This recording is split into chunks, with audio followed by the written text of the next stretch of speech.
வெற்றி கழக கொடியேறுது நம்ம சனத்து விதி மாறுது வெற்றி கழக கொடியேறுது மக்கள் ஆசை நிஜமாகுது வெற்றி கழக கொடியேறுது நம்ம சனத்து விதி மாறுது வெற்றி கழக கொடியேறுது மக்கள் ஆசை நிஜமாகுது.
எதுக்காக பண்ணோன்னா சுதந்திர தினம் வந்துட்டு அன்றைக்கி நம்ம கொடிக்கம்பு வச்சு இந்த 9வது வார்டில் பண்ணலான்னு இருந்தோம். இது வரைக்கும் டிவிகே சார்பாக இந்த 9வது வார்டில் இது வரைக்கும் கொடிக்கம்பு யாருமே ஏற்றல. இதுதான் நம்ம ஃபஸ்ட் டைம் நம்ம தான் ஏற்றுவோம். அது இல்லாமல் தளபதி ஆட்சி அமைச்சு 100 நாளாக வெற்றிகரமாக சிறப்பாக ஆட்சி அமைச்சிட்டு இருக்காரு. அதுக்காகவும் எங்கள் அண்ணன் செந்தில் அண்ணன் அவர் இங்கே திருவள்ளூர் தொகுதியில் எம்எல்ஏவாக இருக்கார். அவருக்காகவும் இந்த மக்களுக்கு நலத்திட்ட உதவிகள், அப்புறம் படிக்கிற மாணவர்களுக்கு எல்லாருக்கும் நோட்டு புத்தகம் அது வழங்குறதுக்கும், அப்புறம் பார்த்திங்கன்னா நம்ம தூய்மை பணியாளர்கள் இருக்காங்க அவங்களுக்கு வந்து புடவையும், அதே மாதிரி தூய்மை பணியாளர்கள் ஆண்கள் அவங்களுக்கு வந்து சட்டையும் வழங்கணும் சார். Okay sir, thank you.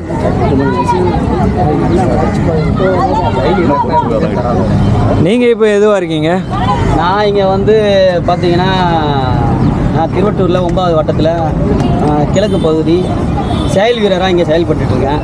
நம்ம இங்கே அது மட்டும் தான் பண்ணிகிட்ருக்கோம். இன்னும் கட்சியில் யாருக்கும் இங்கே திருவட்டூர் தொகுதியில் யாருக்கும் போஸ்டிங் போடலை. அது ஒரு குறையாக எல்லாருக்குமே இருக்குது. அது கொஞ்சம் தளபதி சீக்கிரமாக இந்த தொகுதிக்கு அதை செஞ்சு கொடுத்தாருன்னா சிறப்பாக இருக்கும். பட்டா இல்லாதவங்களாம் இந்த ஊரில் பட்டா வாங்கி தரேன்னு சொல்லியிருக்காங்க. ஆமாம், கண்டிப்பாக தளபதி ஆணைக்கிணங்க அண்ணன் எம்எல்ஏ செந்தில்குமார் அவர்கள் கண்டிப்பாக நம்ம திருவள்ளூர் தொகுதி மக்கள் எல்லாருக்கும் பட்டா இல்லாதவங்களுக்கு பட்டா வாங்கி கொடுப்பார் கண்டிப்பாக. சரி, இன்னொரு கோரிக்கை, இந்த சாலை ஓட்டத்தில் அதிகமாக விபத்து ஏற்படுதுன்னு சொல்லிட்டு ரொம்ப குற்றச்சாட்டு. இது வந்து ஃபஸ்ட்டு வந்து நம்ம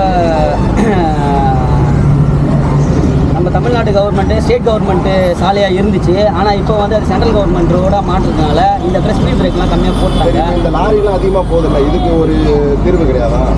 இதுக்கு தீர்வு என்னன்னா சென்ட்ரல் கவர்மெண்ட் அவங்க தான் முடிவு பண்ணணும், நம்ம எதுவும் இது முடிவு பண்ணுறது. ஏன்னா போன வாரம் ஒரு நவம்பர் மாதம் ஒரு பொண்ணு கல்யாணம் இறந்தது இல்லையா? இப்போ இந்த மாதிரி வாரத்துக்கு 2-3 பேர் ஆகிட்டு தான் இருக்குது. இது இல்லை இப்போ இருக்குன்னு இல்லை, எங்களுக்கு தெரிஞ்சு ஒரு 20-25 வருஷத்துக்கு முன்னையே இந்த மாதிரிலாம் நடந்துட்டு தான் இருக்குது. நாங்கள் முயற்சி பண்ணி ஸ்பீட் பிரேக்லாம் போட்டோம். நாங்கள் எவ்வளோ முயற்சி பண்ணாலும் கடந்த கால ஆட்சியில் இதை வந்து மறுபடியும் அவங்களுக்கு ஏற்ற மாதிரி அதை மாற்றிட்டே இருக்கிறாங்க. தளபதி வந்திருக்காரு, எல்லாமே சிறப்பாக நடக்கும். ஒரே ஒரு கோரிக்கை வைக்கிறேன். என்னென்னா நம்ம ஆட்சியில் வந்து எல்லாம் சிறப்பாக போயிட்டுருக்கு. இங்கே 9வது வட்டத்தில் பார்த்தீங்கன்னா பப்ளிக் டாய்லெட்டு இஷ்யூ ஒன்று இருக்குது. அதை வந்து நாங்கள் என்னென்னா எவ்வளோ முயற்சி பண்ணிட்டோம், எம்எல்ஏ அவரும் முயற்சி பண்ணுறாரு. இங்கே வந்து முன்னாடி இருந்த ஆட்சியாளர் கவுன்சிலர்லாம் இவங்களாம் இருக்கிறாங்க, கவுன்சிலரு சேர்மேன் இவங்களாம் இருக்கிறாங்க. இருந்து அந்த பப்ளிக்குக்கான அந்த ஒரு சின்ன விஷயத்தையும் அதை பண்ணி கொடுக்க மாட்டாங்க. அவங்களால டெய்லியும் காலை கடன் ஒழுங்காக போய் கலைக்க முடியல, அது ரொம்ப கஷ்டப்படுறாங்க. இது வந்து தளபதி கவனத்துக்கு கொஞ்சம் எடுத்துகிட்டு போகணுன்ட்டு நான் கேட்டுக்கிறேன். கண்டிப்பாக கண்டிப்பாக சார். Thank you so much.